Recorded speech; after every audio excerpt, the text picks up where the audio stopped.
This video is intended for education and training of eye surgeon. Viewer discretion is advised, not recommended for children. Hello friends, I am Dr Sourabh Patwardhan from Nandadip Eye Hospital, Sangli, India and Quadrant Center. And in this video, I'll be speaking about a unedited live stream case of white intumescent cataract where I am going to implant trifocal IOL. And I want to speak about what the surgeon, that is myself, thinking when I am operating this particular case. So this is a 45-year-old male who has got white intumescent cataract in this eye, and the other eye has posterior subcapsular cataract. Patient has steep axis at 90 degrees, and that's what I have marked now. The astigmatism patient has is around 0.75 diopter, so I am going to take 2.8 millimeter incision at 90 degrees, which I hope that will correct around 0.4 to 0.5 diopter cylinder, and that is acceptable. Because I am going to implant a trifocal IOL, I want to leave as little astigmatism as possible. This is my standard technique. I use two side ports, small side ports for intumescent cataract, because I always do all the maneuvers through the side ports as far as possible. This is my standard 5-step technique of management of intumescent cataract. Now I am going to stain this capsule with trypan blue. So I take 1 cc syringe with trypan blue and just withdraw a little bit of air. So when I inject, first the air comes in, and then underneath I inject the trypan blue to stain it well. I wait for at least 10 to 15 seconds, and more if I want better staining, up to 30 seconds we can wait. And this is the most crucial element of this surgery. This is Hylucoat, which is combination of 3% hyaluronate and 4% chondroitin sulfate, similar to Viscoat. Heavy OVD. So it is not going to increase the anterior chamber pressure, but it is going to put weight on the anterior capsule. Thus it is going to manage the pressure in the between the intralenticular and the anterior chamber. And now what I did was that after that I just checked what is the convexity of the anterior capsule. So here it was a convex surface, so I knew that there is intumescence inside. If it becomes flat after putting this OVD, it means there is hardly any intumescence and I can go ahead with the standard technique of capsulorhexis. But here it remained convex, so I have to use my 5-step technique. So first I made the 2 side port incision, used heavy OVD. Now I made the cruciate incision, and now I am aspirating the intralenticular fluid here from both sides, and now I am going to put more OVD from the periphery, and I am going to stroke the capsule from periphery to center. So this removes all the fluid pockets from the lens and makes the anterior capsule really flat. Once it is flat, there are no vectoral forces, no pressure acting on the capsulorhexis to go out. So now it is very safe.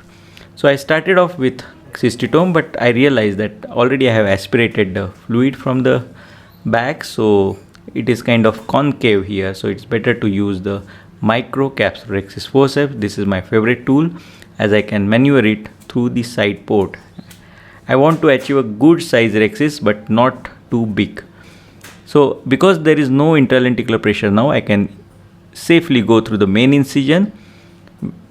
Going through the main incision gives more maneuverability, particularly when the capsulorhexis comes underneath the incision for the side port.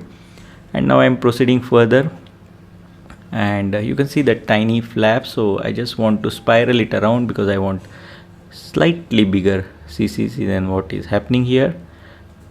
This is a trifocal IOL, so I want as far as possible 360 degree overlap of the capsule over the optic, because if it is bigger on one side, sometimes in the post-operative period we may have a slight tilt of the IOL as the capsule starts getting fibrosed, and that may lead to some residual refractive error or aberrations, which I don't want. So as far as possible, try to make a central 5 millimeter capsulorhexis, and I start with phaco now. So my plan here is to just do trench divide.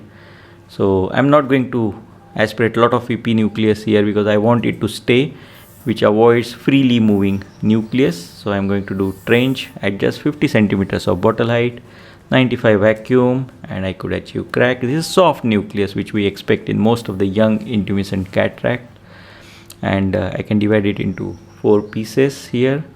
And now I will be doing emulsification, quadrant removal. The sideways phaco tip is there to get quick occlusion of these pieces. 330 vacuum, I am using Venturi mode of the constellation, 90 centimeters of bottle height, and I am using 100% ozil but in linear manner. That means my foot switch is controlling it, and you can see it is moving between 0 to 40, so hardly any phaco power is being used here. And near the last piece I am just going little slow to avoid any posterior capsular movement anteriorly. Using 330 vacuum is quite safe. You can see the posterior capsule is stable, there is no fluctuation. Followed by cortex aspiration, and these usually have these flimsy kind of fibers attached in the periphery, so I am going to use coaxial IA. I also do sometimes hydro polish of this capsule if there is a lot of these tiny fibers or cells which are adherent.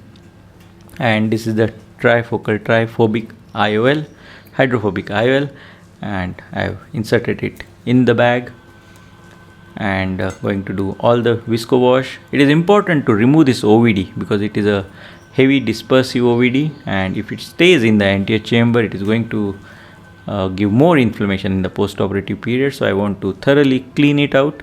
So I want a quiet post-operative period, and I'm also going to go behind the IOL. This is very important to remove all the OVD from the bag, so you don't have posterior capsular distension later, which may lead to refractive error to tilt on the myopic side. So that thorough cleaning is very important. I think as long as you can wash out all the viscoelastic from the anterior chamber, it gives very quiet post-operative course. So this is the end of the surgery. Nice, and I'm happy with the outcome. You can see the CCC overlapping the optic 360 degree, which is great. Wounds are hydrated already. The IOL is well centered, and that's the end of the case. For more such videos, do subscribe to my YouTube channel. You can also visit our website phacotraining.org.in. Thank you so much.